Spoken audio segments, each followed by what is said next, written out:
Thank you very much. అందరికీ హృదయపూర్వక welcome ధన్యవాదాలు. Yes madam. ముఖ్యంగా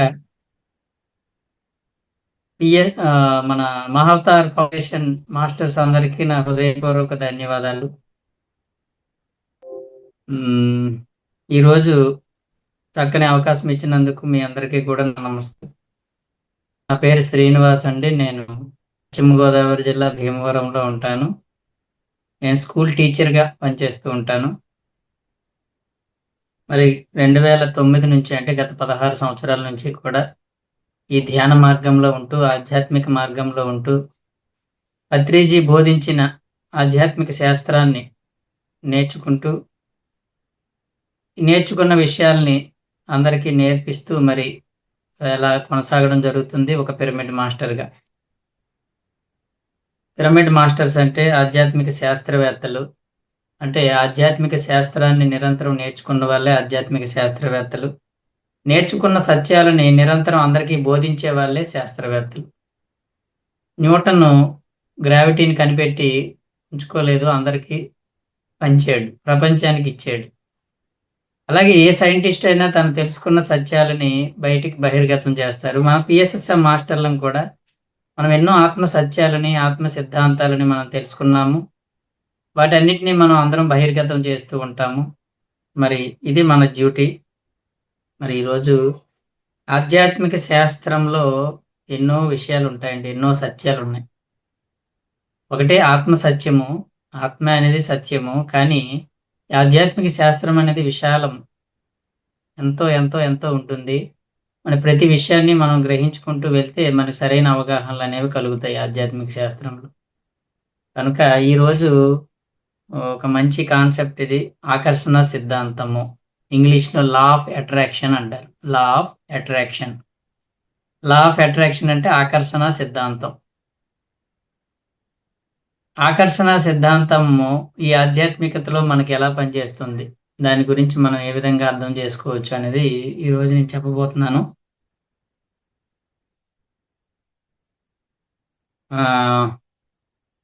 ముందుగా మనందరికీ తెలుసు, ఆధ్యాత్మికతలోకి వచ్చిన తర్వాత మనం ఏదైతే భావిస్తామో, ఏదైతే ఆలోచిస్తామో అవే మనం అట్రాక్ట్ చేస్తాం. అవే మనకి మన జీవితంలోకి అట్రాక్ట్ చేస్తాం, మనం ఆకట్టుకుంటాం, ఆకర్షిస్తాము అనేది సత్యం. మనం ఏదైతే ఆలోచిస్తామో ఆ ఆలోచించిన విషయాల్ని మనం ఆకర్షిస్తాము. వేటి గురించి ఆలోచిస్తామో వాటినే ఆకర్షిస్తాము. దీన్ని అచ్చు తెలుగులో, సంస్కృతంలో యద్భావం తద్భవతి అన్నారు. సైంటిఫిక్లో చెప్తే ఏంటంటే, మనం ఏవైతే ఆలోచిస్తూ ఉంటామో ఎక్కువగా వాటినే మనం ఆకర్షిస్తాము. అది సైన్స్లో చెప్తే, సైన్స్ పరంగా చెప్తే. గ్రాంధికంగా చెప్తే, ఆధ్యాత్మిక పరిభాషలో చెప్తే యద్భావం తద్భవతి. నువ్వు ఏది భావిస్తావో నీకు అది ప్రాప్తిస్తుంది, అది లభిస్తుంది. ఇది గొప్ప సత్యము. ఈ ఆధ్యాత్మిక శాస్త్రంలో మనం తెలుసుకోవాల్సిన ఒకనొక గొప్ప విషయం అండి. మనం ఏవైతే భావిస్తామో, భావించడం వేరు, భావనలు వేరు, ఆలోచనలు వేరు. ఆలోచన సమూహాన్ని భావన అంటారు. భావన అంటే ఒకే విషయం గురించి ఎక్కువగా యోచిస్తే దాన్ని భావన అంటారు. ఉదాహరణకి నా భావనలో ఒక కొత్త ఫోన్ కొనాలని ఆలోచన వచ్చింది అనుకుందాం. కొత్త ఫోన్ కావాలి నాకు అనిపించినప్పుడు ఏం చేస్తాను, నేను అందరి ఫోన్లు కనిపించినప్పుడల్లా మీది ఏ కంపెనీ, ఎలా ఉంది, బాగుందా, కెమెరా బాగుందా అని అడుగుతుంటాను. నా దృష్టి అంతా అస్తమానం ఫోన్ల మీదకి వెళ్తుంటుంది, కనిపించిన ఫోన్ మీద కల్లా. వెళ్తూ వెళ్తూ ఉంటే అంటే నా భావనల్లో ఫోన్ ఉంది. అప్పుడు ఏమవుతుందంటే నేను నా ఆలోచనలు అనేవి ఫోన్ కోసం, నా భావనల్లో ఎక్కువ ఫోన్ ఉన్నప్పుడు ఏమవుతుందంటే ఆ విశ్వం ఏం చేస్తుంది, మనం ఏ భావనలు అయితే పంపించామో అది మ్యానిపులేట్ చేస్తుంది అనమాట. ఆ భావనలకు సంబంధించినటువంటి సృష్టి మనకి జరిగేలాగా చేస్తుంది. ఎవరైతే గట్టిగా కోరుకో అవుతుంది అంటారు. గట్టిగా కోరుకోవడం అంటే ఏంటి,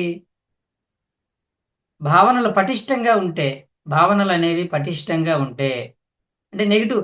ఇప్పుడు ఏం కొంటాంలే, ఇప్పుడు ఎందుకులే అని ఒక భావన, కొనాలని ఒక భావన పెట్టావనుకో, అది వస్తుందేమో కానీ చాలా లేట్ అవుతుంది. అలా కాకుండా నేను కొనాలి, నేను కొత్త ఫోన్ తీసుకోవాలని ఆలోచన ఉందనుకోండి, పటిష్టమైన భావనలు, తీవ్రమైన ఆలోచనలు అంటారు. ఏదైతే తీవ్రంగా యోచిస్తావో ఆ తీవ్రమైన ఆలోచనలు అనేవి నీకు సంక్రమిస్తాయి, ప్రాప్తిస్తాయి, నీ జీవితంలో సృష్టి చేయబడతాయి అనేది ఈ సిద్ధాంతం చెప్తుంది.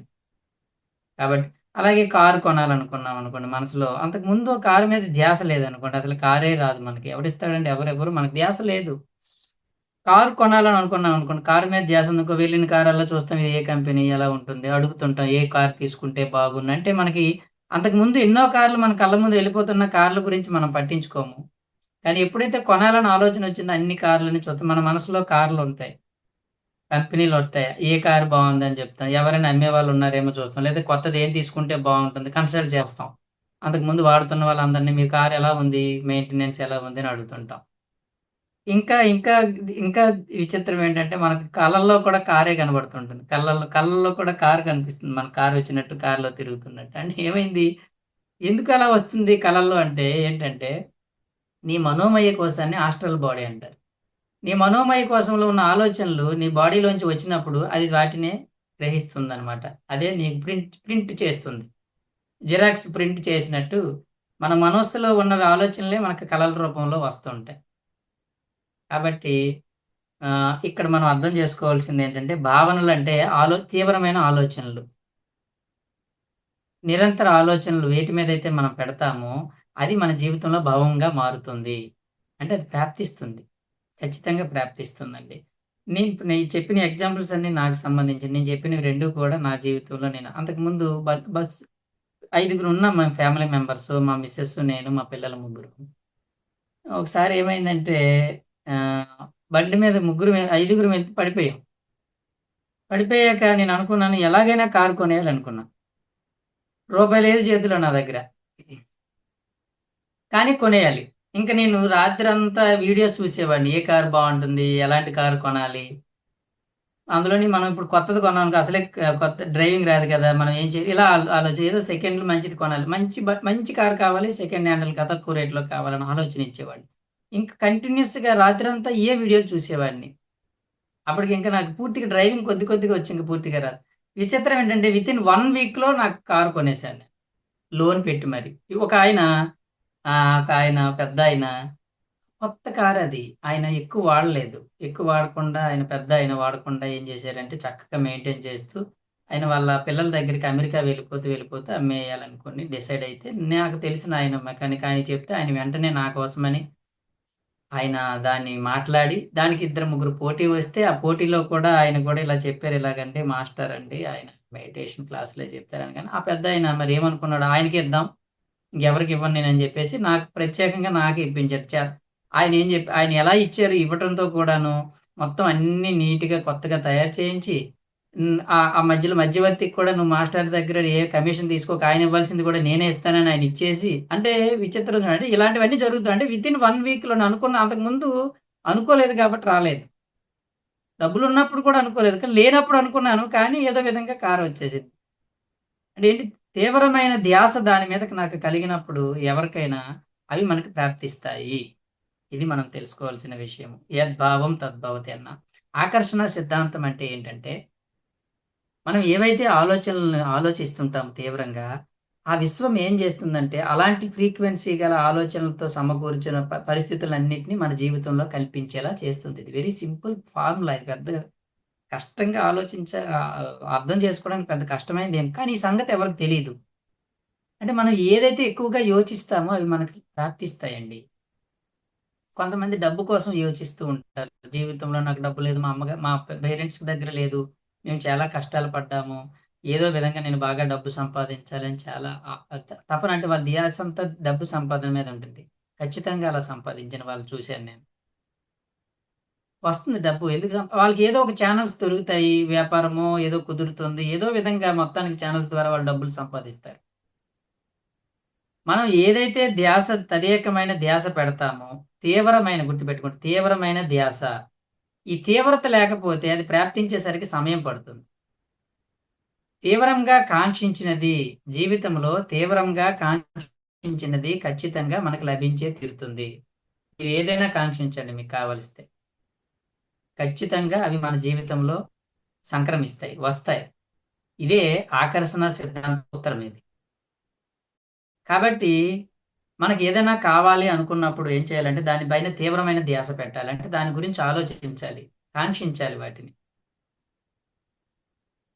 అయితే ఇక్కడ వీటి గురించి నేను కొంచెం అందరికీ తెలుసండి ఇది. నేను కొత్తగా ఏం చెప్పట్లేదు. ఆకర్షణ సిద్ధాంతం గురించి తెలుసు. యద్భావం తద్భావం అంటే మనం ఏమనుకుంటాం అవి జరుగుతాయి. అయితే గుర్తుపెట్టుకోండి. ఆలోచించిన వెంటనే జరిగిపోవు. ఇది ఒకటి ఉంది. ఆలోచించిన వెంటనే జరిగిపోయినాక చాలా ప్రమాదం అండోయ్. మనకు ఒక రకరకాల నెగిటివ్ ఆలోచన అవుతుంది. నాకు వెళ్తున్నప్పుడు యాక్సిడెంట్ అవుతుందేమో అని ఆలోచన వచ్చింది అనుకోండి. వెంటనే యాక్సిడెంట్ అయిపోతే నా పరిస్థితి ఏంటి? నువ్వు ఎక్కువ యాక్సిడెంట్ అవుతుందేమో అని ఎక్కువ ఆలోచిస్తున్నాను అనుకో, నీకు ధ్యాస అంతా నేను సేఫ్ గా వెళ్తానని ఆలోచన లేదు నాకు ఏమైనా యాక్సిడెంట్ అయ్యేలాగా ఉంది, గుద్దేస్తానేమో, నన్ను ఎవరైనా గుద్దేస్తారేమో, నేను పడిపోతానేమో ఆలోచించావు అనుకోండి, ఖచ్చితంగా నిన్ను ఎవడో గుద్దడమో లేకపోతే నీకు నువ్వే పడిపోతే నీ ఆలోచనల ద్వారా నీకు అది సంక్రమించేస్తుంది ఏదో విధంగా. ఖచ్చితంగా నిన్ను ఎవరో గుద్దడమే కాదు, నువ్వే ఎక్కడో దగ్గర స్కిడ్ అయి పడిపోతుంటావు. అంటే నీ ఆలోచనలో ఏముంది? నేను ఎక్కడైనా పడిపోతానేమో, నాకు సరిగ్గా డ్రైవింగ్ రాదు, ఎక్కడ చూసినా యాక్సిడెంట్లే, నాకు యాక్సిడెంట్ అవుతుందేమో అనిపించింది అనుకోండి. ఆ భావాలు ఎక్కువగా వచ్చినాయి అనుకోండి తీక్షణంగా, కొన్ని రోజుల్లో అది వెంటనే సంక్రమించదు. వెంటనే సంక్రమించడం లేదు కాబట్టి మనం అదృష్టవంతులు, అది గుర్తుపెట్టుకోండి. మనం ఏమనుకుంటాం? అనుకుంటున్నాను కదా, వెంటనే అయిపోతే బాగుండు అనుకుంటాం. చాలా ప్రమాదం, వెంటనే అయిపోతే చాలా ప్రమాదం అండి. వెంటనే అవ్వకపోవడమే మనం వంతులు, బతికిపోయాం మనం. వెంటనే అవ్వదు. అది విశ్వంలోకి వెళ్ళాలి. ఆ విశ్వంలోంచి మనకి అటువంటి ఫ్రీక్వెన్సీ సంబంధించినటువంటి ఎక్కడెక్కడైతే ఆ ఫ్రీక్వెన్సీకి సంబంధించినటువంటి వ్యవహారాలు జరుగుతున్నాయో వాళ్ళందరికీ మనం అట్రాక్ట్ అవుతాము. అట్రాక్ట్ అయినప్పుడు అది మన వద్దకి చేరుతుంది. అది అది వస్తుంది. అది రావడానికి కొంత సమయం పడుతుంది. కొన్ని విషయాలు రోజుల్లో వస్తాయి, కొన్ని నెలల్లో వస్తాయి, కొన్ని సంవత్సరాల్లో వస్తాయి. తీవ్రమైన కాంక్ష డబ్బు మీద ఉంటే ఒక రోజులో 2 రోజుల్లో రావండి. డబ్బు నీ దగ్గర రిసోర్సెస్ బాగున్నాయి. ఆల్రెడీ నీ దగ్గర డబ్బు ఉన్న రిసోర్స్‌లు ఎక్కువున్నాయనుకోండి, నీకు ఎర్లీగా వచ్చేస్తాయి. కొన్ని నెలల్లోనే నీ దగ్గరికి వస్తుంది డబ్బు. ఆల్రెడీ నీ దగ్గర కొంత ఉంది. రిసోర్సెస్ ఉన్నాయి. నీ దగ్గర ప ఒక పైసా లేదు. కానీ నువ్వేమనుకున్నావు? నాకు ₹1,00,00,000 కావాలి, నేను కోటీశ్వరుడిని అవ్వాలని ఆలోచిస్తున్నావు. ఇప్పుడు నీ దగ్గర రిసోర్సెస్ తక్కువున్నాయి. ఇప్పుడు రావాలంటే నేను నాకు రావాలి, 2 నెలల్లో వచ్చేయాలి, సంవత్సరంలో వచ్చేయాలంటే పప్పులుడకవు. ఎందుకంటే నీకు తొందర విశ్వము నీవు అడిగింది ఇస్తుంది. కానీ దానికి నువ్వు టైం పెట్టకూడదు. సమయాన్ని నువ్వు పెట్టకూడదు. ఇంత సమయంలో కావాలి, నాకు అంత సమయంలో కావాలని ఎప్పుడు నువ్వు టైం బాండ్ పెట్టకూడదు. Wait madam.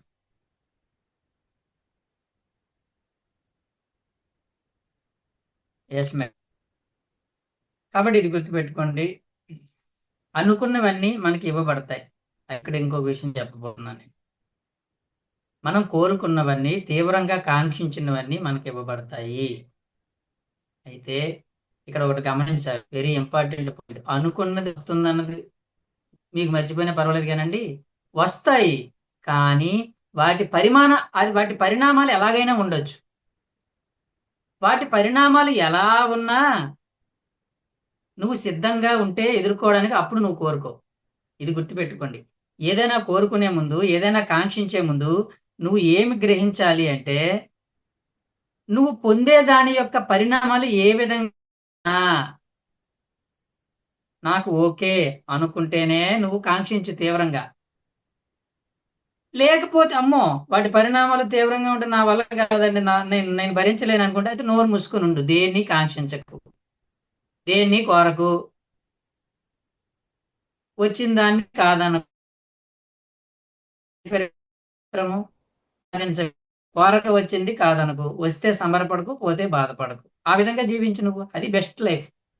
లేదండి కొన్ని కొన్ని నాకు లైఫ్లో కొన్ని ఉన్నాయి, నాకు గోల్స్ ఉన్నాయి, ప్రాబ్లమ్స్ ఉన్నాయి, నాకు అవి కావాల్సిందే, నేను అలా ఉండలేను, కోరి సాధించకు అనే అనే ఫార్ములాతో నేను ఏకీభవించలేను, నాకు అలా అది కాదు, నాకు కొంచెం కావాల్సినవి ఉన్నాయంటే ఓకే. కావాల్సినవి ఉన్నాయి కదా, వస్తాయి. కానీ నువ్వు వాటి పరిణామాలు ఎలా ఉన్నా నీవు సిద్ధమైతేనే, వాటిని భరించడానికి ఓకే అయితేనే నువ్వు కోరుకో. నువ్వు ఆ పరిణామాలు నువ్వు మాత్రం నీకు అర్థం కావు, తెలియవు. నువ్వేమనుకుంటావు, నీకు ఏది కావాలో దొరుకుతావు. కొన్నిసార్లు వాటితో పాటు కొన్ని ఎక్సెస్ వస్తాయి. ఫర్ ఎగ్జాంపుల్, నాకు మంచి భర్త కావాలి, మంచి భర్త కావాలి, బాగా చూసుకునే భర్త కావాలి, అందమైన భర్త కావాలని కోరుకున్నారు. ఉదాహరణకి పెళ్లి కాని వాళ్ళు కోరుకుంటే కొన్ని రోజులకి అమ్మాయికి పెళ్లి అవుతుంది. ఆ అబ్బాయి కూడా అమ్మాయి కోరుకున్నట్టే మంచి అబ్బాయి. అమ్మాయి అంటే చాలా ఇష్టపడే అబ్బాయి, చెప్తే అదే వింటాడు. ఇంకా అంత గొప్పవాడు అనమాట. అమ్మ కోరుకుంటే అది జరిగింది. కానీ ఒక గయ్యాలి అత్త వచ్చింది. అత్త ఎలాంటిది వచ్చింది? మహా గయ్యాలిది అది. ఈవిడికి భర్త బాగానే ఉంది, కానీ అత్తతో నానా బాధగా ఉంది ఆవిడ. ఇదేంటి నాకు ఎలా వచ్చిందంటే, రాదా, నువ్వు మంచి భర్త కావాలని కోరావు, భర్త వస్తే వాడు కొంటే ఒకటి ఫ్రీ కదా. పెళ్లి చేసుకున్నావు, భర్త వచ్చినప్పుడు అత్త ఎందుకు రాదు? నువ్వేమనుకున్నావు అంటే అత్త సంగతి మర్చిపోయావు, నువ్వు అత్త గురించి ఆలోచించలే. నువ్వు ఎంతసేపు మంచి భర్త మంచి భర్త అనుకున్నావు, కానీ మరి మంచి భర్తతో పాటు అత్తదైనా రావచ్చు. ఆ అత్తను కూడా నువ్వు భరించు. అర్థమైందా? నువ్వు అత్త భరించి పరిణామాలు, అత్త ఎలాంటిది మంచి ఆయన అనుకుంటే ఓకే. నువ్వు పరిణామాలను ఊహించలేదు. ఇంట్లో భర్త మంచివాడే, నువ్వు అనుకున్నట్టు జరిగింది, కానీ ఇంట్లో రకరకాల పరిస్థితులు ఏర్పడతాయి. వాటిని ఓకే అనుకుంటేనే ఓకే నీకు. అప్పుడు నువ్వు కోరుకో. లేదంటే చూసుకో, నీకు ఆ పరిణామాలు ఎలా ఉంటాయో కూడా తెలుసుకో. అంతే తప్ప అప్పనంగా వస్తుంది తప్ప ఇష్టం వచ్చినట్టు కోరేసుకోకండి. నాకు విశ్వం ఏదడితే అది ఇచ్చేస్తున్నప్పుడు అబ్బా ఈజీగా కోరేసుకోవచ్చు నేను అనుకుంటున్నావేమో. కానీ జాగ్రత్త. ఏంటి జాగ్రత్త? వాటి పరిణామాలు కూడా ఉంటాయి. నాకు పెళ్లి కావాలి, పెళ్లి కావాలి అని కోరుకున్నావు, పెళ్లి అయింది బాగానే ఉంది, తర్వాత పిల్లలు పుడతారు. పోషించగలవా వాళ్ళని? వాళ్ళని చదివించగలవా నువ్వు? వాళ్ళకి పెద్ద అయ్యాక పెళ్ళిళ్ళు చేయగలవా? వాటికి సిద్ధమేనా నువ్వు? కొన్ని బాధ్యతలు వస్తాయి నీకు. ఇదివరకులాగా నువ్వు విచ్చలవిడిగా తిరగడానికి కుదరదు. ఉం? పెళ్లి కాకముందు నువ్వు తిరిగినట్టు బలాదూరు తిరుగుతాను. ఈ తర్వాత పెళ్ళి అయిన తర్వాత వచ్చి ఈ పెళ్ళి అయితే పిల్లలు రారండి. పిల్లలు వచ్చిన తర్వాత బాధ్యతలు ఉండవండి నీకు. అబ్బే నాకు అవన్నీ వద్దంటే పెళ్లి నోరు మూసుకొని పెళ్లి కోరుకోకు. నాకు పెళ్లి వద్దనుకో. ఎందుకు కోరాను? ఒక పెళ్లి అంటే ఒట్టి పెళ్ళే వస్తుందా? ఒక భార్య కదా రాదు కదా. ఒక్క భార్య నాకు ఒక్క భార్య ఎలా వస్తుంది? భార్య వచ్చిందంటే పిల్లలు వస్తారు, అత్త మామలు వస్తారు, పిల్లల తర్వాత పెళ్ళిళ్ళు ఉంటాయి, తర్వాత చదువులు ఉంటాయి, వాళ్ళకి నాన్న తెప్పలు ఉంటాయి నీకు. ఉం? అంటే అలాగే అనుకున్నాను పెళ్లికి ముందు.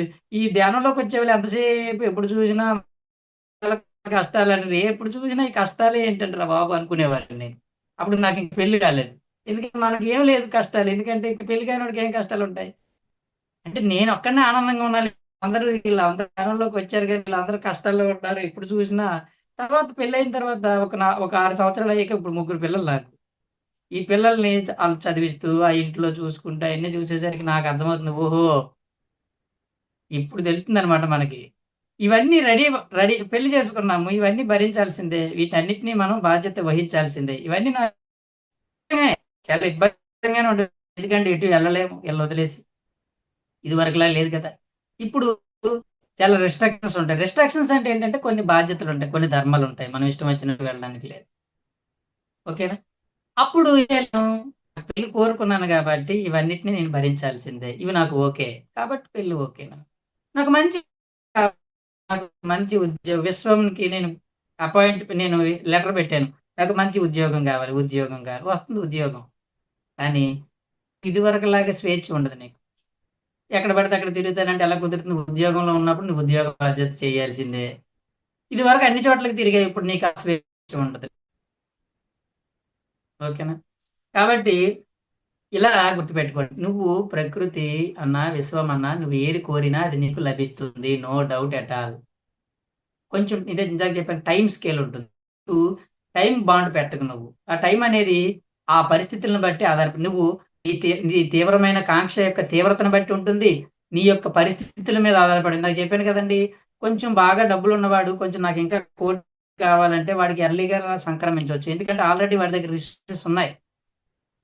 నువ్వు ఆల్రెడీ మొక్కను వేసావండి, ఆ మొక్క చెట్టుగా మారడానికి కొంచెం ఎర్లీగానే మారిపోద్ది. అది కొంచెం తక్కువ ఉంటుంది. నువ్వు వేసిందే విత్తనం అయినప్పుడు అది మొలకెత్తాలి, మొక్కగా మారాలి, ఆవులు గేదెలు తినకుండా ఉండాలి. అది కాస్త మొక్కగా మారేసరికి కొన్ని సంవత్సరాలు పడుతుంది కదా. అంటే అది వృక్షం అవ్వడానికి లేట్ అవుతుంది. డైరెక్ట్ గా మొక్కనే వేసామనుకో అది వృక్షంగా మారడానికి తక్కువ టైం పడుతుంది. అది అలాగే వాళ్ళకి ఎర్లీగా వచ్చాయి, నాకు లేట్గా వచ్చిందంటే నీ రిసోర్సెస్ మీద ఆధారపడి ఉంటాయి. నీ దగ్గర రకరకాల స్థితులు దాని మీద ఆధారపడి ఉంటాయి. కాబట్టి మనం ఏది కోరుకున్నా ఆకర్షణ సిద్ధాంతం ప్రకారము విశ్వము నువ్వు అడిగిందల్లా ఇస్తుంది. గుర్తుపెట్టుకోండి. కానీ నువ్వు పొందిన దానికి పరిణామాలు ఏ విధంగా ఉండొచ్చు. ఆ పరిణామాలకి నువ్వు ఓకే నాకు ఎలా ఉన్నా పర్లేదు నేను సిద్ధమే అనుకుంటేనే నువ్వు కోరుకునే ముందు తెలుసుకోవాల్సింది ఏంటంటే పరిణామాలని గుర్తుపెట్టుకో, నువ్వు గ్రహించు. నువ్వు పరిణామాలు ఎలా ఉండొచ్చు. ఫర్ ఎగ్జాంపుల్ నేను డబ్బు బాగా కోరుకుంటున్నాను.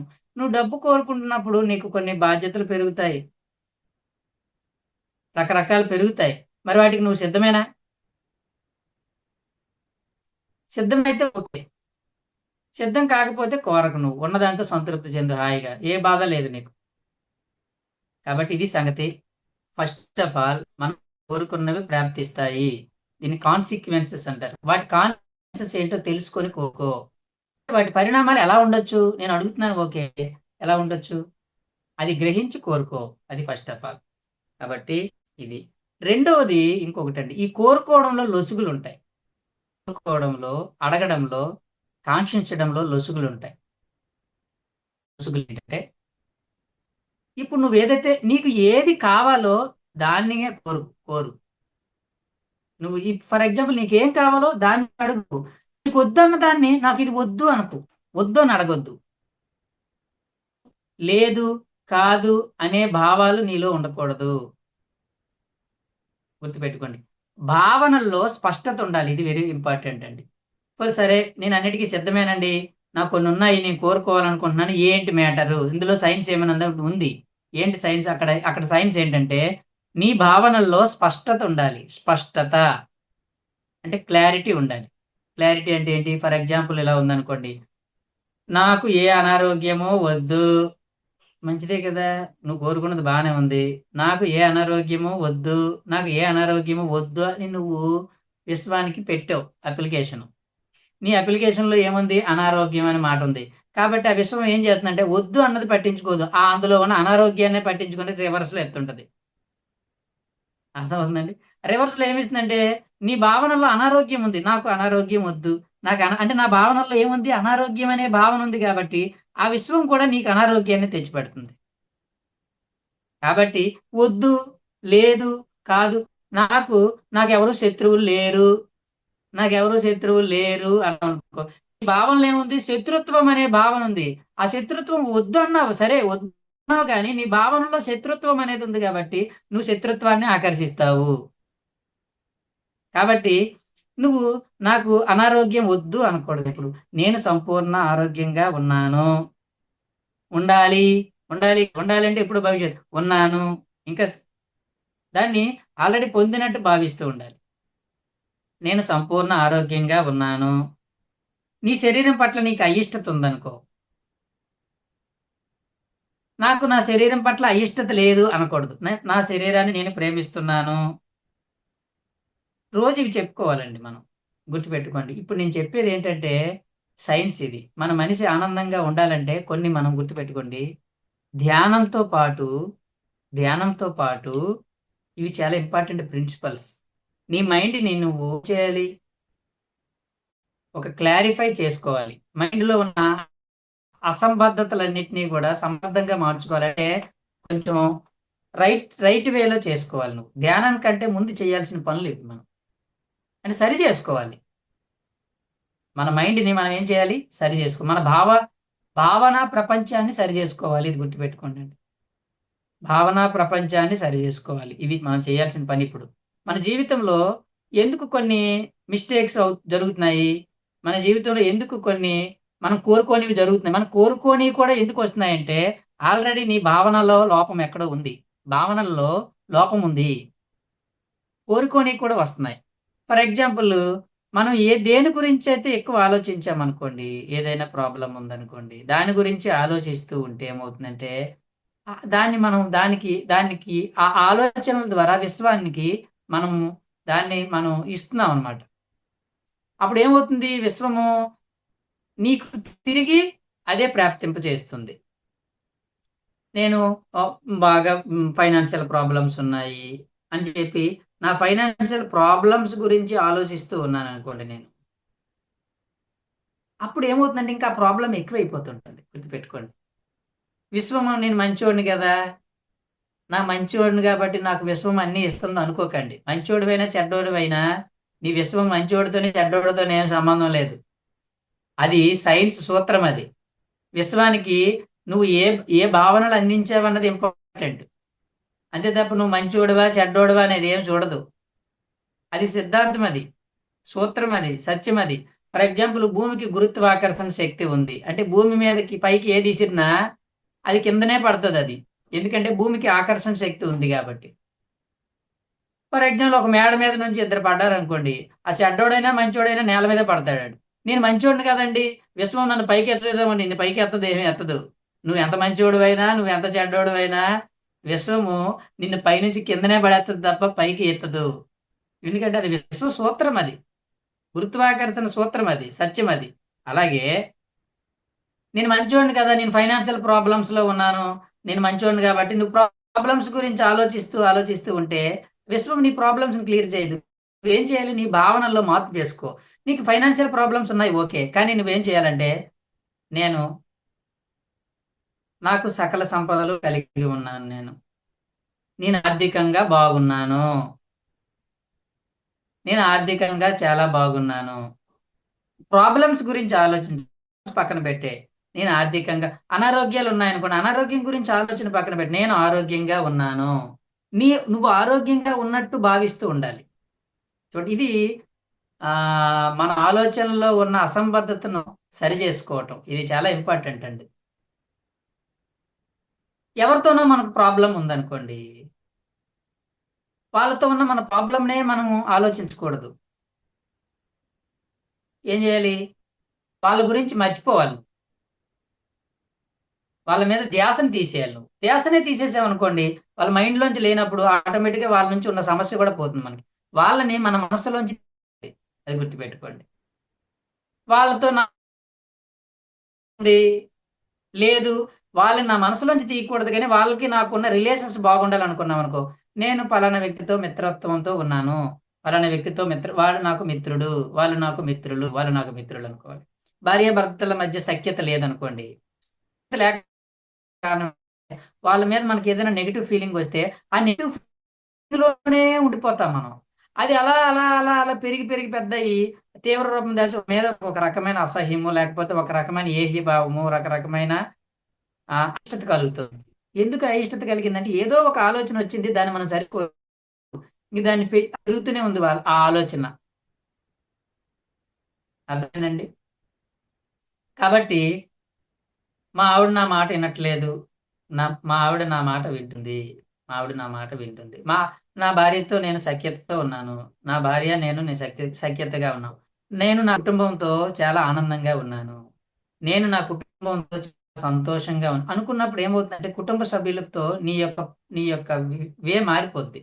మన అందరితో వాళ్ళ పట్ల మనకి మంచి ప్రేమ వచ్చేస్తుంది, వచ్చేస్తుంది. అంటే నీ భావాన్ని మార్చుకునేసరికి ఆ పరిస్థితులు మారిపోతాయండి, ఖచ్చితంగా మారిపోతాయి.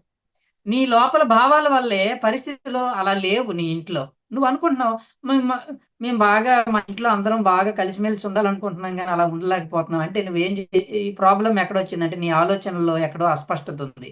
నువ్వు వెంటనే ఏం చేయాలంటే, పని కట్టుకొని, గుర్తుపెట్టుకోండి, ఇది పని కట్టుకొని చేయాల్సిన పని. ప్రాక్టీస్ చేయాలి. ఏమని? ఊహించుకో, నేను మా కుటుంబ సభ్యులం అందరం మేము చాలా సంతోషంగా ఉన్నాం, సఖ్యతగా ఉన్నాము, నేను నా కుటుంబ సభ్యులందరినీ ప్రేమిస్తున్నాను, నేను నా భార్యను ప్రేమిస్తున్నాను, నేను నా భర్తను ప్రేమిస్తున్నాను, నేను నా పిల్లల్ని ప్రేమిస్తున్నాను. అలా అలా భావించాలి మనం. మనం ఎక్కడైతే ఉందో, ఎక్కడైతే సమస్య ఉందో ఆ సమస్యని ఎరిగి మనం ఆలోచనల భావన ప్రపంచంలో వాటిని సరి చేసుకోవాలి. అది గుర్తుపెట్టుకోండి. ఇది మరి డాక్టర్ దగ్గరికి వెళ్తే ఏంటి సంగతి అని అడుగుతాడు. డాక్టర్ గారు జ్వరంగా ఉందండి అంటే జ్వరంకి మందు ఇస్తాడు వాడు. నీకు జ్వరంగా అంటే నొప్పులకి ఇవ్వడు కదా! జ్వరంగా ఉందంటే జ్వరానికి మందు ఇస్తాడు. మోషన్స్ అంటే మోషన్స్‌కి మందు ఇస్తాడు. లేకపోతే ఎక్కడో పెయిన్స్ అంటే పెయిన్స్‌కి మందు ఇస్తాడు. ఎక్కడ ప్రాబ్లమ్ ఉంటే అక్కడికి మందు ఇచ్చినట్టు మన లైఫ్‌లో కూడా ఎక్కడైతే సమస్య ఉందో ఎరిగి ఆ సమస్యని ఇదిగో ఈ ఆకర్షణ సిద్ధాంతంతో దాన్ని మనం సరి చేసుకోవాలి. చాలా ఇంపార్టెంట్ అండి. ఫర్ ఎగ్జాంపుల్ నాకు ఆ జీర్ణ సమస్య ఉందనుకో, జీర్ణ సమస్య ఉందాం. ఫర్ ఎగ్జాంపుల్ డైజెషన్ ప్రాబ్లమ్ ఉంది, గ్యాస్ట్రిక్ ఇది ఉందనుకోండి. అప్పుడు ఏం చేయాలి మనం? నేను నా జీర్ణాశయంతో నేను మాట్లాడాలి. నేను నిన్ను బాగా చూసుకుంటాను. నువ్వు నన్ను బాగా చూసుకో. దాంతో మాట్లాడు.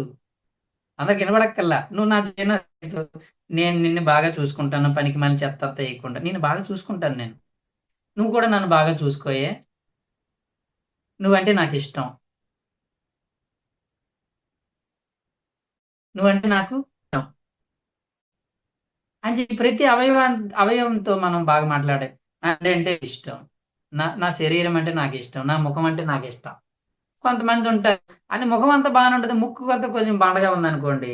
నా ముక్కు బాగోలేదు, నా ముక్కు బాగోలేదు, నా ముక్కు ఎవడికి నీ ముక్కు కావాలి? నీ ముక్కు ఎవడో చూడడు. కానీ నీకు నీ ముక్కును చూసి నువ్వే నా ముక్కు బాగోలేదు, ముక్కు బాగోలేదు అనుకుంటావు.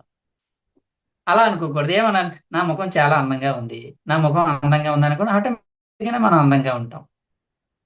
కాబట్టి ప్రతి అంశంలో నీకు ఎక్కడైతే అస్పష్టత ఉందో, అయిష్టత ఉందో దానిలో మార్పు నెగెటివ్ మైండ్‌ని పాజిటివ్ మైండ్‌గా మార్చాలి. ఇది వెరీ ఇంపార్టెంట్ పాయింట్ అండి. ఇది ఆకర్షణ ఎందుకంటే నువ్వు విశ్వానికి ఎలాంటి ఆలోచనలు ప్రసరింప చేస్తావో, విశ్వం అటు నుంచి నీకు అలాంటి ఫ్రీక్వెన్సీతో కూడిన నీకు జీవితంలో నీకు ఆ పరిస్థితులను కల్పిస్తుంది. కొంచెం టైం పట్టొచ్చు. పడితే పట్టనివ్వండి. ఆగండి. వెయిట్ చేయండి. ఏమవుద్ది? 4 రోజులు లేట్ అయినా పర్వాలేదు. నేను బాగా చూసుకుంటానని మాట ఇచ్చాను కదా నా జీర్ణాశయానికి. అప్పుడు నేనేం చేస్తా చాలా జాగ్రత్తగా ఉంటాను ఆహారం భోంచేసినప్పుడు. నువ్వు అప్పుడు ఆటోమేటిక్‌గానే నీ భావం బావుంటుంది. లేదంటే నువ్వు దాని పట్ల కేర్‌లెస్‌గా ఉన్నావనుకో, ఏది దొరికితే అది ఏసేసావనుకో, ఎవరో మొగమాట పెట్టేది తినే పర్వాలేదు తినేసావు. అదేం చేస్తుంది? నిన్ను ఇబ్బంది పెడుతుందది. తిప్పలు పడతావు నువ్వు. నువ్వు దాన్ని కేర్‌లెస్‌గా చూస్తే అది కూడా నిన్ను అలాగే నీ నీ పట్ల అలాగే ప్రవర్తిస్తుంది. నువ్వు కేర్‌ఫుల్‌గా చూడు దాని పట్ల, శరీరం పట్ల. కాబట్టి ఇది సంగతి. ఫ్యామిలీ పట్ల కేర్‌ఫుల్‌గా ఉండు. ఆళ్ళు కూడా కేర్‌ఫుల్‌గా ఉంటాను నేను. నేను నా భార్యని నేను ప్రేమిస్తున్నాను. నా భార్య అంటే నాకిష్టం అనుకున్నామనుకోండి, ఆవిడ పట్ల కన్సర్న్ ఉంటుంది మనకి. ఆవిడ పట్ల కేర్‌లెస్ ఉండదు మనకి. ఆటోమేటిక్‌గా ఆవిడ నుంచి కూడా మనకు ప్రేమొస్తుంది. ఎందుకు లేవు రిలేషన్స్ బాగోలేదంటే ఇదిగో ఒక నెగెటివ్ మైండ్ వస్తుంది. ఇంకా ఆ నెగెటివ్ మైండ్‌లోనే ఉండిపోతాం మనం. మన సమస్య గుర్తుపెట్టుకోండి. సమస్యలని తలుచుకోవద్దు. దేని గురించైతే తలుచుకుంటూ ఉంటామో అవే పెరిగిపోతాయి. గుర్తుపెట్టుకోండి. ఏది వద్దో వాటి గురించి ఆలోచించకండి. ఏది కావాలో వాటి గురించి ఆలోచించండి. నాకు, నాకు జ్ఞానం కావాలి, నాకు జ్ఞానం కావాలి అనే భావన పెట్టుకున్నప్పుడు నేను పెట్టుకుంటాను నేను. అప్పుడు ఏమవుతుంది నేను ప్రతి పరిస్థితిని కూడా ఏ విధంగా జ్ఞానం వస్తదా అని చూస్తాను. ఎందుకంటే నా భావాలు నాకు జ్ఞానం కావాలి, నాకు జ్ఞానం కావాలి అని నా భావాలు అలా ఉన్నాయి. ఉన్నప్పుడు ఏమవుతుందంటే ఎక్కడ పుస్తకం చదివినా శ్రద్ధగా నా పుస్తకాల మీద శ్రద్ధ పెరుగుతుంది నాకు. పక్క వాళ్ళ యొక్క అనుభవాలు వినడం మీద శ్రద్ధ పెరుగుతుంది. ఆటోమేటిక్‌గానే నా యొక్క కర్మలు అలా మారిపోతాయి. ఆటోమేటిక్‌గానే జ్ఞానం వస్తుంది నాకు.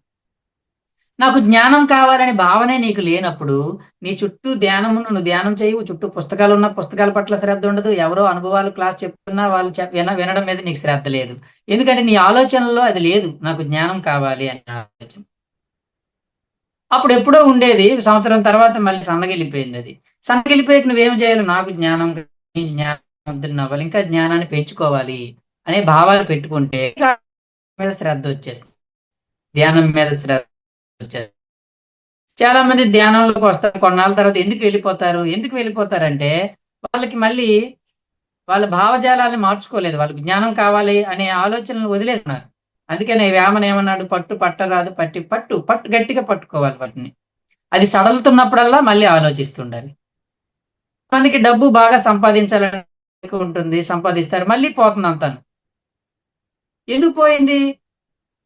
వాళ్ళు పోవాలని ఏమి ఆలోచించలేదు కానీ పోవాలని ఆలోచించలేదు కానీ వాళ్ళ మనసులో ఈ డబ్బు నిలబడదో నిలబడదో, నా జీవితాంతం ఇది ఉంటుందో ఉండదో అని అనుమానం ఎప్పుడండి వాళ్ళకి. పోతుందేమో, ఇది చిరకాలం ఉంటుందా ఉండదో అని బెంగ. ఆ భయం ఏం చేస్తుందంటే పోయేలా చేస్తుంది వాళ్ళకి. ఆ భయం యొక్క ఆలోచన వాళ్ళకి ఏం చేశాయి, వాళ్ళ జీవితంలో పోయేలా చేసాయి. మళ్ళీ వాళ్ళకి నాకు కావాలి అనే ఆలోచనలు వస్తాయి, మళ్ళీ పొందుతారు, అది మళ్ళీ సంపాదించుకుంటారు వాళ్ళు. ఎడతెగని ఆలోచనలు దేని మీద అయితే పెడతామో వాటిని మనం సంప్రాప్తించుకుంటాము. అయితే ఇక్కడ నేను 2 పాయింట్లు చెప్పదలుచుకున్నాను. ఇందులో సైంటిఫిక్ మనం గ్రహించాల్సినవి 2 పాయింట్స్ ఏంటంటే, నువ్వు ఏవైనా కోరుకో, వాటి వస్తాయి, కానీ వాటి పరిణామాల గురించి ఆలోచించి కోరుకో.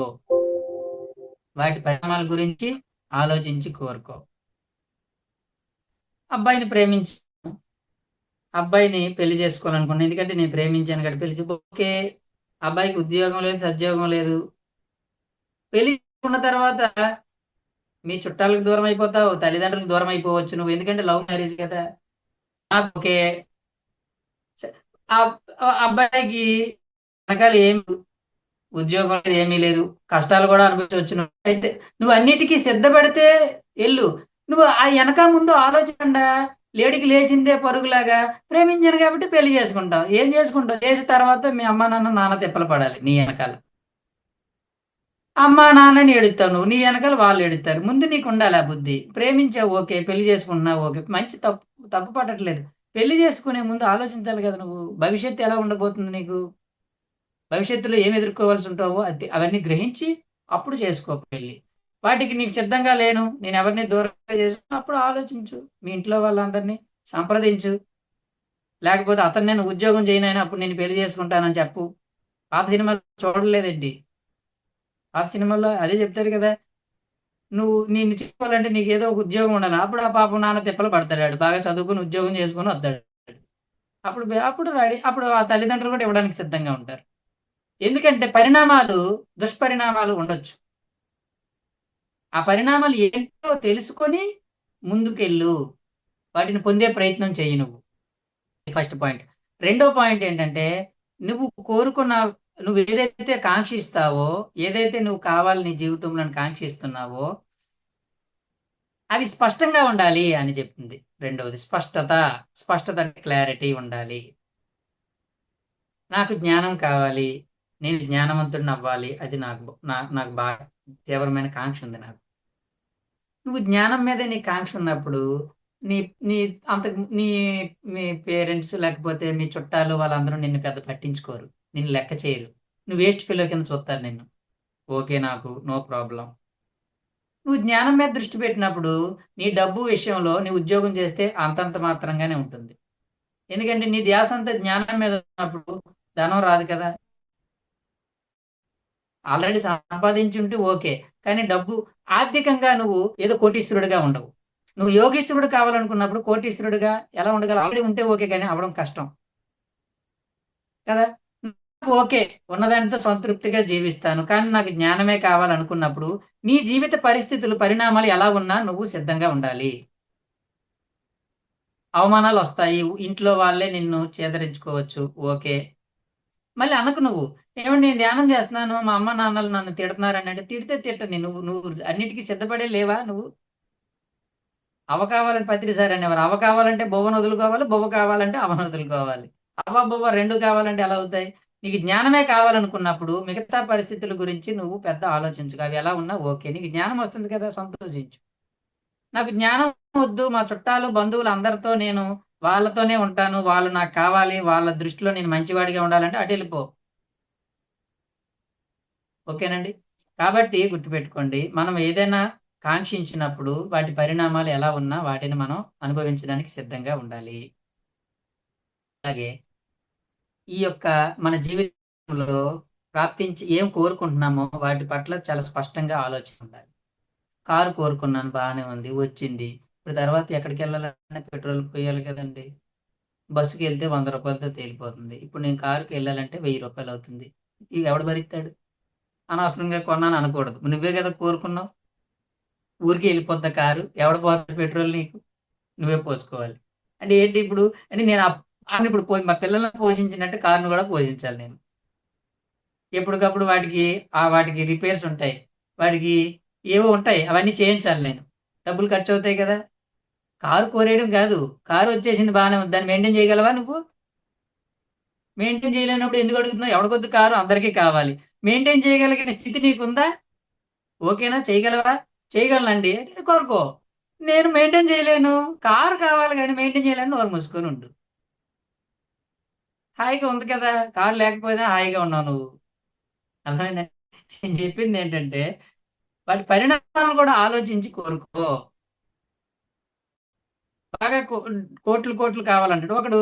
ఏమంటే ఒక ఆయన ఫోన్ చేశారండి నాకు. ఫోన్ చేసి, సార్ నేను ఆ, ఒక ఒక లక్ష్యం పెట్టుకున్నాను, నేను ఒక సంకల్పం పెట్టుకున్నాను అండి. ఏం కోరుకున్నారంటే 100 కోట్లు కావాలని సంకల్పం పెట్టాను సార్ నేను అన్నాడు. ఆడికి ఏం పోయింది? ఊరికే 100 అయినా పెడతాడు, 1000 అయినా పెడతాడు. ఆ? అంత సంకల్పం పెట్టడానికి ఆ రతన్ టాటాకే ధైర్యం లేదు, వీడికి ధైర్యం వీడికి. నాకు 100 కోట్లు కావాలండి అండి. సరే నేను అన్నాను, సరే ఒకవేళ 100 కోట్లు వస్తే నువ్వేం చేస్తావని అడిగాను నేను. అదండి అదండి అన్నాడు. అంటే నువ్వు ఏం చేస్తావో తెలియకుండా కోరేసావు నువ్వు. ఆ 100 కోట్లతో నువ్వేం చేయాలనుకుంటున్నావు? ఏం మాట్లాడట్లేదు. చేయాలో ఏం చేయాలో చెప్పట్లేదు. మేడం, వాయిస్ క్లారిటీ లేదా? ఉంది సార్. ఉంది sir. Okay. Okay, no problem. అంటే నీకు ఏం చేయాలో నీకు ఒక క్లారిటీ ఉంటే అప్పుడు కోరుకో. అర్థమైందండి? నీకు ఏం కావాలో, నీవు ఏం చేయాలనుకున్నావో నీకు తెలుసా? తెలియనప్పుడు ఏం చేస్తావు? నీకు ఒక క్లారిటీ లేనప్పుడు కోరుకొని ఏం చేస్తావు? కాబట్టి నోరు మూసుకొని ఉండు, ఉన్నదాంతో కోరుకు. లేదంటే నాకు సరిపడ కనీసం జీవిత పరిస్థితులు కూడా సరిపోయినంత లేదండి అంటే కోరుకో, అంత కోరుకో. 100 కోట్లు ఎందుకు కోరావు నువ్వు? నా పరిస్థితులు బాగోవాలి, నా ఆర్థిక పరిస్థితులు బాగుండాలి అని కోరుకో, చక్కగా పరిస్థితులు బాగుపడతాయి. ఊరికే మనం ఒక తెలియదు, అర్థం ఉండదు, పర్థం ఉండదు, ఉంది కదా అని చెప్పేసి ఇష్టం వచ్చినట్టు కోరుకోవడం అనేది కూడా రాంగ్. అవి వచ్చేది ఉండదు, చేది ఉండదు. రాకపోయేసరికి మీ ధ్యానం రాంగ్. మరి ధ్యానం చేస్తే అన్ని వస్తాయన్నారు, ఎందుకు రాలేదంటే గుర్తుపెట్టుకోండి. ఇంకొకటి ఉంది ఇక్కడ. నువ్వు ఎంత కోరుకున్నా నీ జీవిత ప్రణాళికలో అవి లేకపోతే అవి రావు నీకు మళ్ళీ. అదొకటి ఉంది అక్కడ. నీ జీవిత ప్రణాళికలో అవి లేవనుకోండి, అవి రావు. నీ కోరిక అయితే ఉంది పొందాలని, కానీ నీ జీవిత ప్రణాళికలో అవి లేవు అనుకోండి, అవి రావు నీకు. అందులో నువ్వు ఫెయిల్ అవుతుంటావు. నువ్వు అది పొందాలని చూసినప్పుడల్లా నువ్వు ఫెయిల్ అవుతుంటావు. నువ్వు ఎక్కడెక్కడైతే ఫెయిల్ అవుతున్నావో నువ్వు అర్థం చేసుకోవాల్సింది ఏంటంటే అది నీ జీవిత ప్రణాళికలో లేదు. నీ జీవిత ప్రణాళికలో లేని విషయాల పట్ల నీకు ఎప్పుడు ఫెయిల్యూర్సే వస్తాయి. ఎందుకని వస్తున్నాయి? అది నీ ప్రణాళికలో లేవు. నీ ప్రణాళికలో ఉండుంటే నువ్వు కోరుకున్నప్పుడు అవి నీకు ప్రాప్తించాల్సిందే. విశ్వమైన మన పూర్ణాత్మైన కోరుకున్నవన్నీ ఇచ్చేస్తారని కాదు, నీ ప్రణాళికలో లేనివి నీకు ఇవ్వబడవు. పత్రి సార్ అన్నారు ఒకసారి. నేను 4 సార్లు రాశాను ఐఏఎస్ కోసం చదివాను. చదవడం వల్ల, పుస్తకాలన్నీ చదవడం వల్ల నాకు లాభం వచ్చింది, కానీ 4 సార్లు ఫెయిల్ అయిపోయాను ఐఏఎస్లో. అప్పుడు చాలా బాధపడ్డాను. కానీ ఎందుకు ఫెయిల్ అయ్యానంటే అది నా ప్రణాళికలో లేదు కాబట్టి ఫెయిల్ అయ్యాను. అదే నా ప్రణాళికలో ఉండుంటే నేను ఖచ్చితంగా పాస్ అయ్యేవాడిని. నాకు అవ్వాలని ఉండేది, ఐఏఎస్ అవ్వాలని కోరిక ఉంది నాకు. 4 సార్లు 4 సార్లు వెళ్ళడం అంటే అంత ఆషామాషి కాదు. 4 సార్లు ప్రిపేర్ అయ్యి రాసిన, అంత దాకా వెళ్ళి 2 సార్లు ఇంటర్వ్యూలో పోయాను, ఇంటర్వ్యూ దాకా వెళ్ళి. ఎందుకు ఫెయిల్ అయ్యాను నేను అంటే నాకు తర్వాత అర్థమైంది ఏంటంటే అది నా ప్రణాళికలో లేదు కాబట్టి. కోరిక లేదా? కోరిక ఉంది. ప్రయత్నం లేదా? ప్రయత్నం ఉంది. మరి ఎందుకు ఫెయిల్ అయ్యాము, రాలేదు అంటే అది నీ ప్రణాళికలో లేదు. అర్థమైందండి? ఒకవేళ పొందినా అది నీకు సంతృప్తిని ఇవ్వదు, అది కూడా గుర్తుపెట్టుకోండి. పొందినా అది నీ జీవితంలో నీకు సంతృప్తిని ఇవ్వవు. నీకు జీవితంలో సంతృప్తిని ఇవ్వవు అవి. మన ప్రణాళికలో ధ్యానం ఉందనుకోండి, మనకి ధ్యానం పొందినప్పుడు ధ్యానం వల్ల మనం చాలా సంతృప్తిగా ఉంటాం. మన ప్రణాళికలో లేని వాటి పట్ల మనకి ఇప్పుడు మనకి డబ్బుల కంటే డబ్బులు సంపాదించేవాడు ఉన్నాడు అనుకోండి. వాడికి డబ్బు పెరుగుతున్న కొలది ఎంత సంతృప్తిగా ఉంటుందో, ఎంత ఆనందంగా ఉంటుంది. కారణం ఏంటంటే వాళ్ళ జీవిత ప్రణాళికలో డబ్బు ఉంది. కాబట్టి ఆ ప్రణాళిక ప్రకారం పొందుతున్న కొద్దీ ఆనందం వస్తుంది వాడికి. మన ప్రణాళికలో ఉన్న వాటిని మనం పొందుతున్నప్పుడు మనకి ఎంతో ఆనందం కలుగుతూ ఉంటుంది. అది గుర్తుపెట్టుకోండి. కాబట్టి ఇవన్నీ సూక్ష్మాలు. సైంటిఫిక్ ఈ స్పిరిచువల్ సైన్స్‌లో చాలా చాలా అంశాలుంటాయి. మనము చాలా జాగ్రత్తగా ఉండాలి. తెలుసుకోవాలి. తెలుసుకున్న వాటిని అప్లై చేసే ముందు చాలా జాగ్రత్తగా ఉండాలి. అందుకనే బుద్ధుడు ఏమన్నాడంటే, "ఏ కోరికలు లేకుండా ఉండు. వచ్చిన దాంతో సంతృప్తి చెందుతూ." ఆ ప్రకృతి, ఆ విశ్వం ఏం చేస్తుందంటే, నీ అవసరాలకి నీకు ఇస్తూ ఉంటుంది. ఇస్తున్న దాన్ని సంతృప్తిగా ఉన్నావనుకో, ఏ గొడవ లేదు కదా నీకు. నీకు పెళ్లి ఇచ్చిందంటే, పెళ్లి అయ్యిందంటే, నీ జీవిత ప్రణాళికలో పెళ్లుంది. తర్వాత అన్నీ సహజంగా జరుగుతూ ఉంటాయి. అందుకే పత్రి సార్ ఏం చెప్పారు? ఇది ఒక బుద్ధత్వ సూత్రం ఏంటంటే, కోరి సాధించకు. కోరక వస్తే కాదనకు. కోరకుండా వచ్చిన వాటిని అన్నిటిని కూడా నీ జీవిత ప్రణాళికలో నీకు లాభం కలిగించేవే. వచ్చిన దాన్ని కాదనకు. వచ్చిన దాన్ని ఎందుకు కాదంటావు? నేను ఫర్ ఎగ్జాంపుల్ అండి, ఉద్యోగం రాకముందు ధ్యానంలోకి వచ్చాను. సారీ, ఉద్యోగం వచ్చాక ధ్యానంలోకి వచ్చా. పెళ్ళికి ముందు వచ్చాను. కొంతకాలం అయిన తర్వాత నాకేమనిపించిందంటే, నా ఉద్యోగం నాకు అంత సాటిస్ఫాక్షన్‌గా అనిపించేది కాదు. ఎందుకంటే నేను ధ్యాన ప్రచారానికి నాకు టైం ఉండట్లేదు. ఈ జాబ్ వల్ల అనుకునేవాడిని నేను. ఉద్యోగం మానేద్దాం అనుకునేవాడిని. మా ఆవిడకి చెప్తే అనేది, "నీ ఇష్టమే మానేత్తే మానేయి" అనేది ఆవిడ. ఇంక అంతకంటే ఏం చేస్తుంది? నేను పత్రి సార్‌కి చెప్పి మానేద్దామని 4, 5 సార్లు ప్రయత్నం చేశాను కానీ, ఆయనకి చెప్దామని ఎళ్ళేసరికి ఎప్పుడు నాకు దొరికేవాడు కాదాయన. నాకనిపించింది ఈయన నాకు దొరకట్లేదంటే ఇది నా ప్రణాళిక కాదేమో అనుకునేవాడిని. కానీ నాకేమో అసంతృప్తిగా ఉండేది మానేయాలని. ఎందుకంటే చాలామంది ఉద్యోగం లేకుండా చాలా ప్రచారం చేస్తున్నారు. నేను ఉద్యోగం చేసి ప్రచారం ఎక్కువ చేయలేకపోతున్నానేమో అనిపించేది నాకు. కానీ కొంతకాలానికి కొన్ని పరిస్థితులను బట్టి నాకర్థమైందేంటంటే, జీవిత పరిస్థితులు మారుతున్న కొద్దీ జీవితంలో మన పరిస్థితులు బట్టి నాకేమర్థమైందంటే, అది నాకు అవసరం. నా జీవిత ప్రణాళికలో నాకు ఉద్యోగం ఉంది. ఇప్పుడు ఉద్యోగమే లేకపోతే ఇంట్లో ఈ పిల్లల్ని వీళ్ళందరినీ ఎలా పరిస్థితి ఏంటి నాకు చెప్పండి? ఎవడిస్తాడు? ఎవడిచ్చినా ఎంతకాలం ఇస్తారు నాకు? అప్పుడు అసలే ధ్యానం ఉండదు. ఇప్పుడు ఈ కొంచెం కొంతైనా హాయిగా చేసుకున్న ధ్యాన ప్రచారాన్ని, ధ్యానాన్ని. ఎందుకంటే నాకు ఆర్థికంగా ఏ ఇబ్బంది లేదు కాబట్టి. ఆర్థికంగా ఇబ్బందులుంటే నీకు ధ్యానము కుదరదు, నీకు ప్రచారము కుదరదు. ఇంకెంతసేపు ఎవడు డబ్బులిస్తాడా? నా ఆర్థిక కష్టాలు ఏ విధంగా తీరుతాయని ఆలోచన ఉంటుంది. ఇంక అప్పుడేంది అసలే ఉండదు ధ్యానం. కాబట్టి నా ఉద్యోగం అనేది నాకు ప్రణాళికలో ఉంది. ప్రణాళికలో లేకపోయుంటే నాకు ఉద్యోగం వచ్చుండేదే కాదు. చాలా మంది ప్రయత్నించినా రాలేదు. నాకెందుకొచ్చింది? నాకు ప్రణాళికలో ఉంది. ఉద్యోగం వచ్చాక నేను ధ్యానంలోకొచ్చాను. నా జీవిత ప్రణాళికలో నాకు ఉద్యోగం ఉంది. కాబట్టి అది వదలకూడదు. కోరక వచ్చింది కాదనరాదు. కాబట్టి అది వదులుకోవాల్సింది కాదు. కాబట్టి నేను ఉద్యోగం వదిలేయటం అనేది తప్పు. ఉద్యోగంలో ఉంటూనే నేను ఎంత చేయగలిగితే అంత చేయడం అనేది కరెక్టు. కాబట్టి ఇప్పుడు నేను ఉద్యోగం చేసుకుంటూ ఇంకా వేరే డబ్బులు ఎక్కువ వస్తే బాగున్నాను నేను అనుకున్నాననుకోండి, మళ్ళీ అది రాంగ్. ఏదో ఉద్యోగం నాకు ఆర్థికంగా ఇబ్బందులు లేవు కదా! బానే ఉంది కదా! అన్నప్పుడు ఇంకా ఎక్కువ సంపాదించాలి. చాలామంది ఏమంటారంటే, "నేను బాగా సంపాదించి ధ్యానానికి ఖర్చు పెట్టాలండి" అంటాడు. అది చాలా చాలా తప్పు.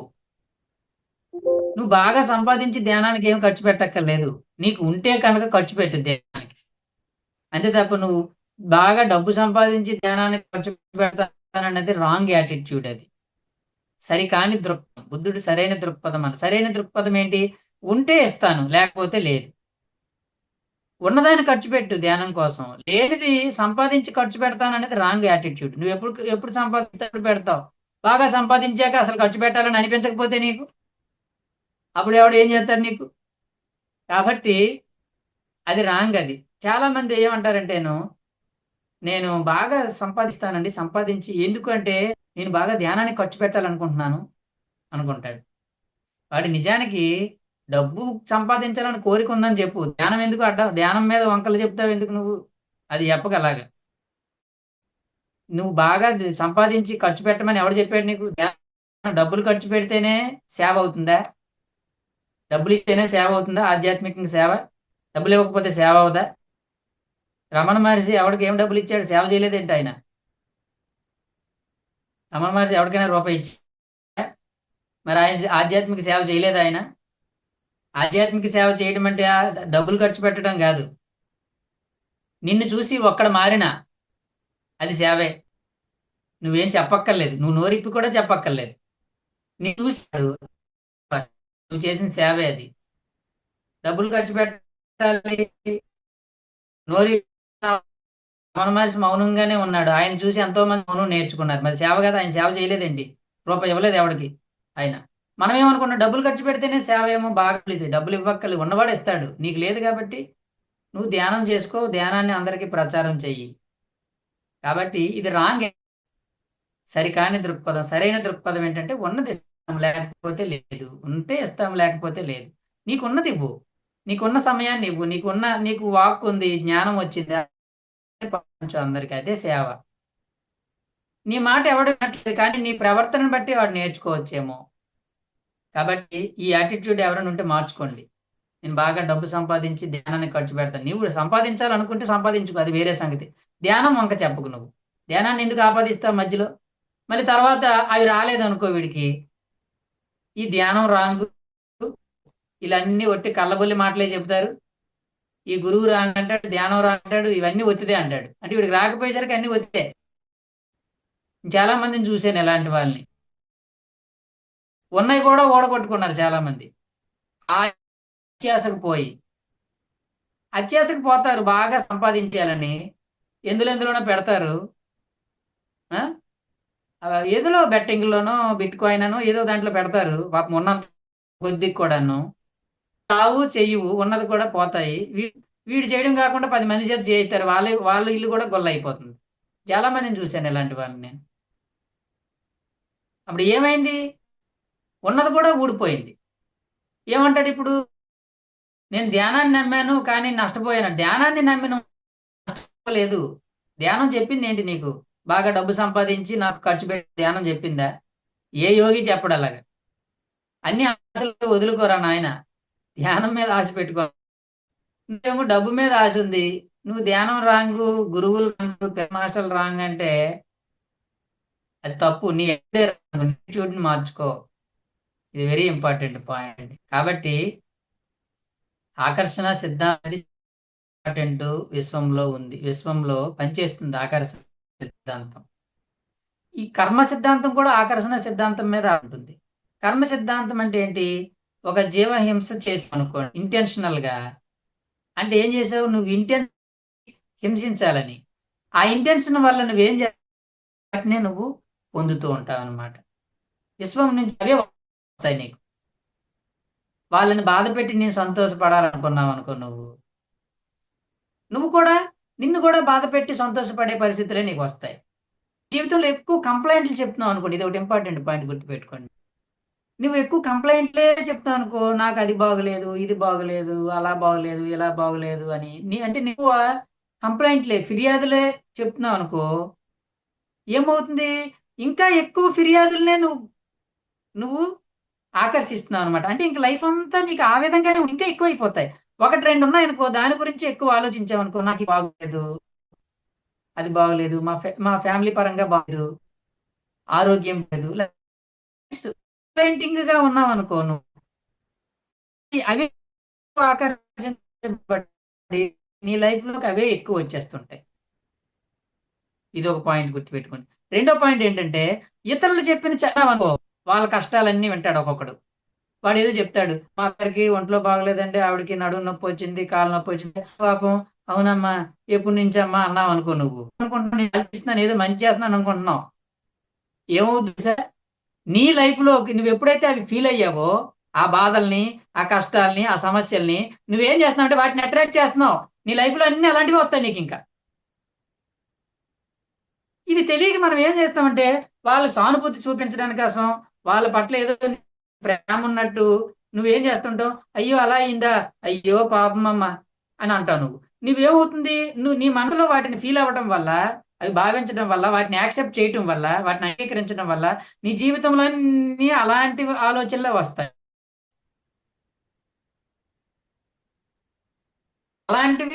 అలాంటి పరిస్థితులే నువ్వు ఆకర్షిస్తావు అనమాట. అంటే ఇంకా అలాంటివే వినాల్సిన పరిస్థితులే ఇంకా అందరూ చెప్తూనే ఉంటారు నీకు. ఒక్కసారి నీకు చెప్పే వాళ్ళందరూ అవే చెప్తూ ఉంటారు నీకు. బతుకంతా చెప్పేవాళ్ళు వాడి చావు వాడిది, నా చావు నాది. వాడు ఏం చెప్పినా కూడా మనం విన్నట్టు ఉండాలి. అవి వినకూడదు అంతే, విన్నట్టే యాక్ట్ చేయాలి అంతే. వాళ్ళ కంప్లైంట్లు ఏవో చెప్తుంటారు, మనకు డోంట్ కేర్. అవి నువ్వు నువ్వు తీసుకోకూడదు నీ లోపలికి. నీ లోపల తీసుకోవడం మొదలు పెడితే నువ్వు విశ్వం నుంచి అయ్యే ఆకర్షించబడి ఈ జీవితంలో అన్ని అవే వినవలసి వస్తుంది. నీ లాంటివే వస్తూ ఉంటాయి. ఇది గుర్తుపెట్టుకోండి. నువ్వు ఏ భావాల్ని స్వీకరిస్తున్నావో అవే భావాలు నీ ఆకర్షించబడతావు. నువ్వు ఏ భావాల్ని ప్రకటితం చేస్తున్నావో అవే భావాల్ని, అవే విషయాల్ని, అవే పరిస్థితుల్ని నువ్వు ఆకర్షిస్తావు లైఫ్ లో. ఇది అర్థము, ఇది సత్యం. కాబట్టి పక్క వాళ్ళ మీద జాలి చూపటము, జాలి మాటలు మాట్లాడకూడదు, గుర్తుపెట్టుకోండి. దయ చూపాలి, జాలి మాటలు జాలి ఇదే.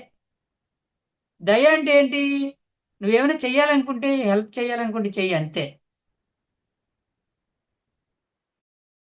వాళ్ళ మీద జాలి చూపించి అయ్యో పాపం అనడం, ఇలాంటి ఫీలింగ్స్ నువ్వు పెట్టుకోకూడదు ఎప్పుడు కూడా.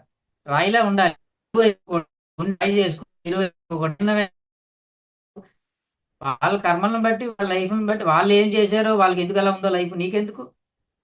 కాబట్టి చాలా ఇంపార్టెంట్ ప్రిన్సిపల్స్ అండి ఇవన్నీ. కాబట్టి ఆకర్షణ సిద్ధాంతం అంటే వేటిని ఆకర్షిస్తుంది అంటే నీ భావాలు ఎలా ఉన్నాయో వాటిని ఆకర్షిస్తుంది. నువ్వు వేటినైతే యాక్సెప్ట్ చేస్తున్నా వాటిని ఆకర్షిస్తావు నువ్వు. ఇది చాలా చాలా ఇంపార్టెంట్. నీకు ధ్యానం పట్ల మక్కువ పెరిగిందనుకో, ఇష్టం పెరిగిందనుకో, నీవు ఇంకా నీ పరిస్థితులు అన్ని ధ్యానానికి అనుకూలమైన పరిస్థితులు ఆకర్షించబడతాయి నీకు. నువ్వు జ్ఞానం పొందాలనే ఆలోచన పెరిగిందనుకో, నీ జ్ఞానం పొందే పరిస్థితులన్నీ ఆకర్షించబడతావు. నీకు అలాంటి పుస్తకాలు ఎవరో ఒకరు తెచ్చిస్తారు, అలాంటి వ్యక్తులు నీకు పరిచయం అవుతారు. ఇది చాలా ఇంపార్టెంట్ ప్రిన్సిపల్ ఇది. కాబట్టి మందు కొట్టేవాడు ఉన్నాడు కూడా, మందు మీద ఇష్టం ఉందనుకోండి, వాడికి అలాంటి వాళ్ళు అట్రాక్ట్ అవుతారు. ఎక్కడ దొరుకుతారో అలాంటి వాళ్ళందరూ దొరుకుతారు వాడికి. మీరు అబ్జర్వ్ చేస్తే ఆ బ్యాచ్ అంతా వాళ్ళే, మందు బ్యాచే. మనకు అలవాటు లేదు, వాటి మీద ధ్యాస లేదనుకో, మనకు ఒక్కడ అలాంటి వాడు దొరకడు. అసలు మన జోలికే రారాలో వాళ్ళ జోలికి మనం వెళ్ళాలి. ఎందుకంటే నాకు వాటి మీద ధ్యాస లేదు కాబట్టి. ధ్యాస దాని మీద ఉంటే అలాంటి వాళ్ళందరూ మన చుట్టూకు వచ్చేస్తారు అని అర్థం. కాబట్టి ఇది ఆకర్షణ సిద్ధాంతం అనేది, ఇది విశ్వసూత్రము, విశ్వ సిద్ధాంతము. పాయింట్లు గుర్తుపెట్టి కావాలన్నా కూర్చో, అది సత్యము. నువ్వేం చేయాలి? నీకు ఏది లేదో, ప్రస్తుతానికి ఏది నీకు లోపించి ఉందో దాన్ని దాన్ని దాన్ని కోరుకో. ఆరోగ్య సమస్య ఉందనుకోండి, ధ్యానం ద్వారా తగ్గుతుంది. నా ధ్యానం ద్వారా నేను తగ్గించుకుంటాను. కానీ దాంతోపాటు ఈ భావనా క్షేత్రాన్ని నువ్వు సరి చేసుకోవటం వల్ల కూడా త్వరితగతిన రిజల్ట్స్ వస్తాయి, ఎర్లీగా వస్తాయి రిజల్ట్స్. నేను ఆరోగ్యంగా ఉన్నాను, నేను సంపూర్ణ ఆరోగ్యంగా ఉన్నాను, మా ఇంట్లో మేమందరం సంతోషంగా ఉన్నాను. ఓకే, నేను ఆనందంగా, నీకు ఎప్పుడు బాధాకరంగా విచారంగా అనిపిస్తుంది అనుకోండి మనసుకి కూడా, నేను ఎప్పుడు సంతోషంగా ఉన్నాను, నేను ఎప్పుడు ఆనందంగా ఉన్నాను, నేను ఎప్పుడు సంతోషంగా ఉన్నాను అనే భావాలను ఎక్కువ పెట్టుకోవాలి నువ్వు. అప్పుడు అది పోతుంది, ఇది వస్తుంది నీకు, వస్తుంది. గ్యారంటీ, సైన్స్ ఇది. అది వచ్చి తీరాల్సిందే. నువ్వు ఫీల్ అవ్వ, నేను ఆనందంగా ఉన్నాను, సంతోషంగా ఉన్నాను. నీకు పిరికితనం ఉందనుకోండి, ప్రతి విషయంలోనే పిరికిగా ఉన్నావు అనుకో, ప్రతి దానికి భయపడు. నేను ధైర్యంగా ఉన్నాను, నేను ధైర్యంగా ఉన్నాను. నీకు సహనంలో అసహనం ఉందనుకోండి, సెన్సీ లేదు నీకు, ప్రతిదానికి చిరాకు, దానికి వీక్ గా ఉన్నాను అనుకో, నేను చాలా సహనంగా ఉన్నాను, నేను ప్రతి క్షణము సహనంగా ఉన్నాను, పరిస్థితుల్లో సహనంగా ఉన్నాను అని నువ్వు దాన్ని ఆపాదించి ఆటోమేటిక్ గా నీకు సహనం అనేది ప్రాప్తిస్తుంది. నీకు ఎందుకు దీన్నే మనం ఈ గుడిలో దేవుడి దగ్గరికి వెళ్ళిపోవడం అంటారు కదా. దేవుడా నాకు అస్తమానం వెళ్ళిపోతుంటారు కదా, ఆటోమేటిక్ గానే ఇవ్వబడతాయి అవి మనకి. ఇవ్వబడినప్పుడు నాకు దేవుడు చేయడు. దేవుడు అంటే ఎవరు? విశ్వమే కదా. ఆ విశ్వం ఇస్తుంది, నువ్వు ఎందుకంటే నువ్వు కోరావు, అడిగావు. దేవుడు నా కొంతమందికి ఎందుకు ఇవ్వబడట్లేదంటే వీళ్ళకి లోపం ఉంది, భావనా క్షేత్రంలో లోపం ఉంది, ఏవో నెగిటివ్ ఆలోచనలు ఉన్నాయి వాళ్ళకి. నెగిటివ్ ఆలోచనలు ఉన్నాయి, నీ జీవిత ప్రణాళికలో ఆ అంశాలు లేకపోయినా నీకు ఇవ్వబడవు. చిన్న చిన్న చిన్న చిన్న విషయాలు అవి అవి ప్రణాళికతో సంబంధం. ఇప్పుడు నేను చెప్పే ఫర్ ఎగ్జాంపుల్ ఫోన్ నా జీవిత ప్రణాళికకి సంబంధం లేదండి. అది నువ్వు కోరుకు ఇవ్వబడతాయి నీకు. అంటే ఇవ్వబడడం అంటే ఫ్రీగా ఇవ్వబడడం కాదు. నీ జేబులో డబ్బులు లేకపోయినా అది నీ దగ్గరికి వస్తది. అది విత్ కాస్టో వితౌట్ కాస్టో చెప్పలేం. అది ప్రాప్తిస్తుంది.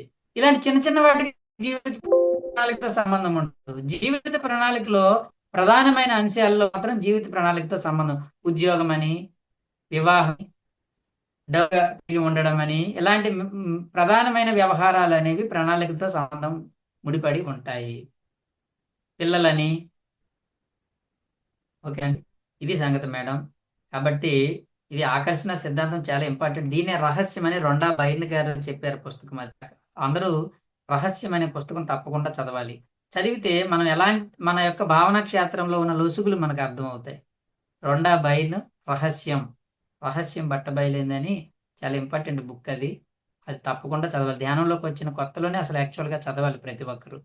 చదవడం వల్ల ఏమవుతుందంటే ఆలోచన క్షేత్రాన్ని మనం మార్చుకుంటాం. మొదట్లో మనకి చాలా ప్రాబ్లమ్స్ ఉంటాయి. చాలా అవకతవకలుంటాయి మనసులో.